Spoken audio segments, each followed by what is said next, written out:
r/AskReddit. What knowledge might save your life one day?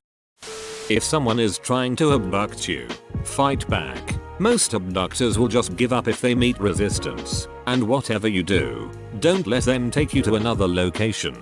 You ain't taking me to no secondary location. Street smarts. Get your money clip. And our teachers were like, write that down. Always leave your itinerary with someone. If you meet strangers, that is, potential bad people, on the road, always let them know that you are in touch with friends and family and that they know exactly where you are. You become less attractive as a victim. Edit. Always let strangers know that you have a destination and are expected at a particular time. 2. Always let strangers know that you have a destination and are expected at a particular time. 2. This is really useful when traveling in areas where taxis tuk-tuks will try to bring you somewhere better. Just tell them you're meeting a friend and they shut up. If you're ever charged by a moose, get behind a tree. They have about a 10-inch blind spot and they'll lose you. That's what Ski Patrol would always say when there were an increase in moose sightings on the mountain. They'd tell you to stay out of the trees when skiing, unless a moose is running at you. Then find trees, because unless you've got a steep hill or are already up to speed, the moose is probably faster than you think. If you've been buried alive in a standard coffin, stay calm. If you are alive, you haven't been buried that long. Also, the dirt above you hasn't set yet. Most coffins are not built to last once buried and as a result have weak siding. So here is what you do. Pull your shirt over your head. You don't want to be swallowing dirt. Position yourself so you are as sideways in the coffin as possible with hands and feet pushing on the long sides. Push. You should be able to blow out one of the walls. Start crawling up. Do not panic. You may not find a grip immediately. Keep going until you make it out. Worst nightmare. Just reading that made me uncomfortable. If you ever use boiled linseed oil to treat wood, don't leave soaked rags lying in the trash. They oxidize, and after a few hours can self-combust. If you are in danger or in need of help, in a public place, it's almost always a bad idea to just yell help. It's more important to be specific. Pointing at someone and telling them to call 911 will be more effective. The bystander effect can be a real beach sometimes. I tell my kids to break windows if someone is attacking them or the like. Yelling help may not get cops, breaking windows will. I'll gladly pay for windows to keep my kids safe. I can't replace my kids. On a related note for adults, if someone tries to get into a vehicle you're driving, like at a stoplight or a parking lot, punch the gas. Do not drive to wherever this person is telling you to go. Hit whatever is in front or behind you, unless it's a person. Don't hit a person, a car, a wall, what have you. Accidents draw people and thereby more witnesses. If you have to get out of a moving car, then put one foot down and take a step, don't just jump out. This will reduce your speed immensely. Sure, you will fall over, but at a much reduced speed. A stuntman told me this. If you fall into cold open water, resist the urge to swim and try to float until the onset of panic subsides. Once you have your breathing under control, you can then start to swim to safety. By doing this, you will not hyperventilate and avoid potentially drowning. If you have to get through a locked door, don't charge into it with your shoulder. Instead, kick it straight on next to the doorknob handle. This has a much better chance of breaking the lock. Edit. It's better to mule kick the door next to the lock instead of facing forward while you kick. It's safer for you and you can apply more better force that way.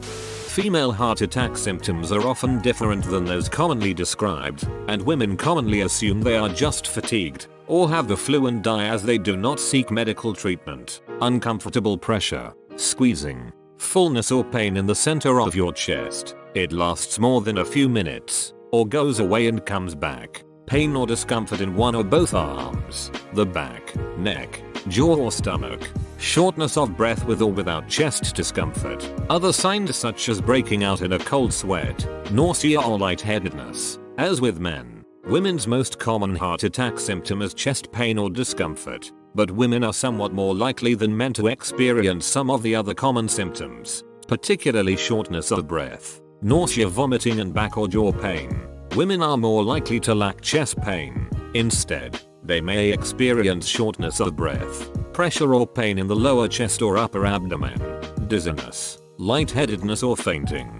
upper back pressure or extreme fatigue. If you or a woman you know is fatigued, out of breath, has jaw pain and neck tension, feels nauseous, etc., they may be suffering a heart attack. Chest and left arm pain is not a universal symptom. Edit. Panic attack symptoms often mimic heart attack symptoms. If you have chronic incidents where it feels you are having a heart attack, especially if you are cleared by an EKG or a cardiologist, it is possible anxiety is the true source. In this case, psychologists and psychiatrists are ideal for helping you identify, manage and overcome your symptoms as well as providing techniques to prevent future panic attacks.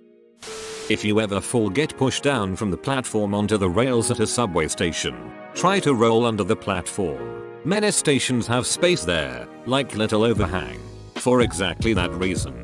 Well, my country sure want people to die that way. They've got space under there but have blocked it up with a big metal fence. Wear a helmet, wear a seatbelt. It may not be cool, but you're more fragile than you led yourself to believe. I've lost 3 friends because of these. Don't be a statistic, please. There's someone that would miss you and think I just wish they had put a helmet seatbelt on. Especially when it comes to motorcycles. Adgot, all the gear, all the time. Not only are you squidding your way over the floor on whatever speed you were going, the road is going to sand down every part of exposed skin. Materials like jeans will melt into your flesh and they'll have to cut it off of you. A friend of mine had an accident and he went through 2 of 3 layers of his protective gear before he stopped. He got away with some bruised ribs and a couple of marks. Dress for the slide, not the ride. If you ever are kayaking and become pinned upside down, swim down deeper into the water to escape the kayak. You may not be able to flip it over. That water you're about to dive into might not be as deep as you think. Always just step in and swim down to check for depth, then jump. Always do this. My dad told me a story about a group of guys he knew from school. After graduation they all went up to someone's lake house and one guy decided to dive off the dock as soon as they got there. The water was shallow that year and when he dove in he broke his neck and died on impact. Check for debris. A-holes like to dump trash. Getting implanted on rebar underwater is not a good way to go. Yes. Check for debris. We swam at the same hole for years and one time we showed up there was a submerged tree down there. When people say to take an aspirin to help during a heart attack, chew the pill. Don't swallow it whole. It gets absorbed much quicker. Edit. Last bit. EMT here. If you're ever choking on food in a public venue, do not go to the restroom to avoid causing a scene. Almost every death I've seen from people choking are found unconscious in a bathroom stall because they were too polite to seek help. I feel like if there's any situation in which it's okay to not be polite, it's when you're choking to death. If you have what looks like a small pimple or a spider bite and you see a red line streaking away from that area towards your body, go to an emergency room. You likely have a staph strep infection that is spreading through your lymphatic system or bloodstream and your body can go septic at any moment. Sepsis lethality is 40-60%. This happened to me earlier this year and I only knew how serious it was because of a post I read on Reddit years back. If you're a pedestrian and crossing a street, if you can see the sun's reflection on the windshield of a car, there's a good chance the driver cannot see you. If your shadow points toward the car, same. If your car is going underwater, an electronic roll down button will work regardless of the water pressure outside the car, but a manual handle is much more difficult. You also won't be able to open the door. It's better to have something in the glove box, like an ice scraper, to break the glass with. Mythbusters did a whole thing on it. That episode saved a woman's life. She wrote to them to tell them and Adam Savage cried knowing he'd helped to save a life. Mythbusters saved my life. Or at least my house. I was an early teen and was cooking bacon. The pan caught fire but I had just watched the episode where they put water on a grease fire and it makes it way worse. If I hadn't have watched that episode I would have probably thrown water on it and it would have been no bueno. If you are ever bitten by a bat, raccoon, fox, or skunk, go directly to the hospital. There is no cure for rabies once it is fully onset. Out of all history only 5 people survived rabies. Meredith Palmer being one of the 5.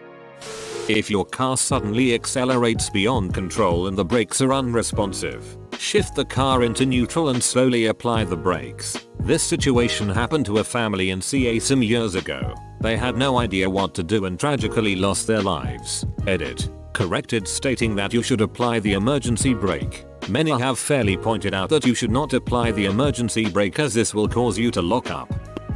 If you're first in line at an intersection, look both ways before going when the light turns green. You never know when someone is going to run a red light.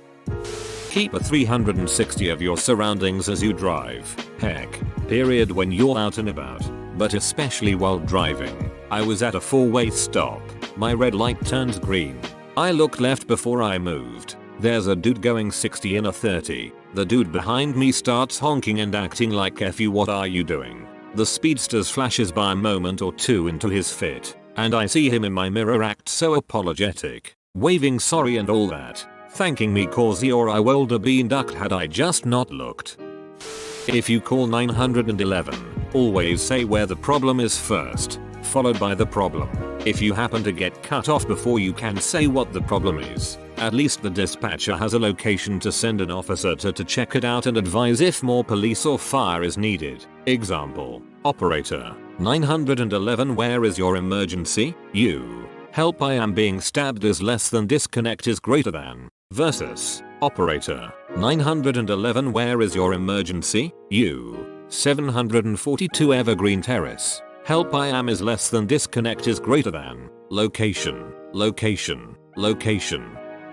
When you go into a building, look for an exit that is not the one you used to come in. In an emergency, most people will head out their original exit, but you will head out of the exit less traveled, and it may make all the difference. If you're taking blood thinners, you should know they increase the risks of bleeding. You should watch out for signs of bleeding like pallor, breathlessness, multiple rash, bleeding gums or nose, red urine. If you accidentally cut yourself, take great care of the cut. You could bleed out if you don't. At the pharmacy today, a regular patient died because she got a cut on her leg while gardening, but didn't think much about it. But because she was on blood thinners, she bled out during the night. Direct pressure on bleeding is always the first step. On mobile, so no good link, but a Stop the Bleed class is a great way to learn more and practice things like applying a tourniquet. Search for one in your area, usually only an hour long or so. 120 people will get bowel cancer in their lifetime. You need some sort of screening starting at age 45-50 depending on your family history. Any blood in the stool needs to be checked out. Early cancers can be completely cured with keyhole surgery. You don't have to die of bowel cancer. In Australia, when you turn 50, the government starts sending you free testing kits every 2 years. Never use bleach and ammonia-based cleaning products at the same time in the same room. A combination of both their vapors creates chloramine vapor, which can kill you if inhaled. Check your cleaning supplies to see what's in them, especially toilet and tile cleaners. I remember reading in a Reddit post similar to this, that if you can't do a pull-up, you probably won't have the strength to pull yourself up off a ledge, and that has stuck with me ever since. How to tie a bowline with one hand. If somebody throws you a rope, you have to tie it around you while holding onto it with one hand. A normal knot will come undone or tighten up around you, potentially smothering you, but a bowline won't. This thread is giving me anxiety.